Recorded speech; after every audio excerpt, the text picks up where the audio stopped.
Abu Jahal itu diberi gelar oleh kaumnya itu dengan gelar yang terhormat, Abul Hakam. Abul Hakam ibaratnya. Nah, ada artinya, ada dua, yang diartikan sebagai bapaknya orang bijak, yang kedua Abul Hakam itu artinya pakar hukum. Ya, karena beliau itu termasuk pakar hukum jahiliyah. Jadi kalau orang Quraisy ketika mau konsultasi hukum, konsultannya itu sama siapa? Sama Abu Jahal. Sama seperti sekarang ini ada pakar-pakar hukum gitu, yang mereka bergelimangan dengan uang. Contohnya kayak siapa itu? Banyak lah di Indonesia itu.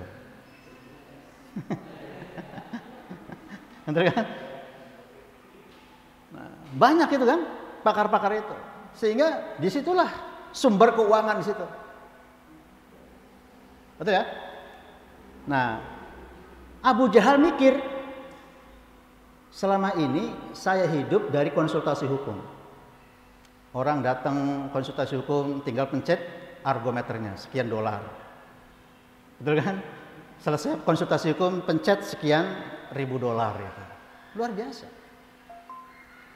Nah, tiba-tiba ini ada saingan saya nih. Muhammad gitu. Kalau saya beriman kepada Muhammad, kata Abu Jahal nih cara berpikirnya, berarti saya menjadi pengikut Muhammad. Kalau menjadi pengikut Muhammad, berarti kalau orang konsultasi hukum, kira-kira konsultasinya pada Abu Jahal pada Muhammad?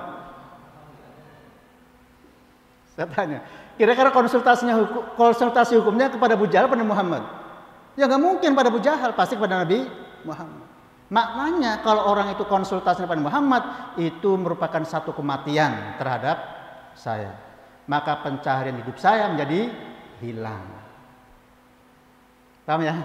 Daripada kemudian saya mati, saya kelaparan, saya tertutup jalan rezekinya, lebih baik saya nggak mau beriman. Dan Muhammad harus apa? Harus dibunuh. Betul kan? Biar apa? Biar orang tetap konsultasi hukumnya pada siapa? Nah, jadi lagi-lagi yang menghalang-halangi Abu Jahal tidak beriman pada Al-Quran itu apa? Hawa nafsu. Hawa nafsu. Dan itu terus berlaku sepanjang zaman.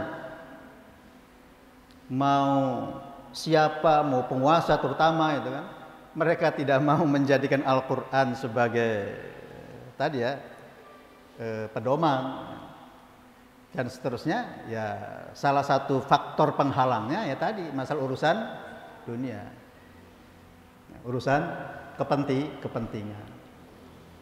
Makanya kalau kemudian kita ingin bisa menjadikan Al-Quran sebagai pedoman hidup, maka apa? Maka kita harus mampu untuk mengendalikan, menundukkan nafsu. Itulah sebabnya kenapa Al-Quran diturunkan pada bulan Ramadan. Selang ya, kenapa Al-Quran diturunkan pada bulan Ramadan? Dan bulan Ramadan itu amal utamanya apa? Puasa. Puasa itu kemudian amalan utamanya apa? Mengendalikan hawa nafsu. Paham ya? Artinya ketika orang itu sudah mampu mengendalikan hawa nafsu, maka orang akan mudah menerima Al-Quran, akan mudah menjadikan Al-Quran sebagai pedoman hidupnya. Kita ambil contoh begini. Kalau orang itu adalah profesinya sebagai tukang riba, pemakan riba, ya, taruhlah sebagian ulama mengatakan seperti bank konvensional yang berkecimpung dalam transaksi ribawi. Pertanyaannya, mereka bisa nggak melaksanakan ayat tentang riba?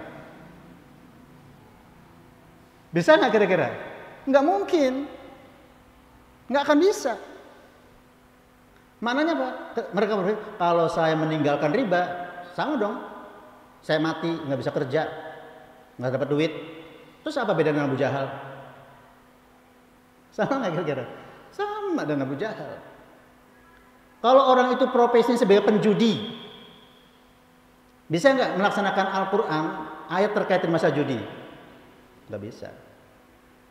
Nggak akan bisa. Sampai dia bisa mengendalikan, bisa menentukan hawa nafsunya, baru bisa. Kalau orang itu adalah profesinya sebagai pelacur, Bisa nggak melaksanakan perintah wala taqrabuz zina? Nggak akan bisa. Dia mikirnya pasti sama dengan Abu Jahal. Kalau saya berhenti dari profesi ini, berarti apa? Saya nggak bisa makan. Betul ya? Nah itu. Makanya kata Allah tadi ya, wa man adallu mimman ittaba'a hawahu bighairi hudan minallah. Jadi orang yang paling tersesat itu adalah orang yang selalu memperturutkan hawa nafsunya dan apa? Dan tidak mau dibimbing oleh Al-Qur'an atau dibimbing oleh kitab.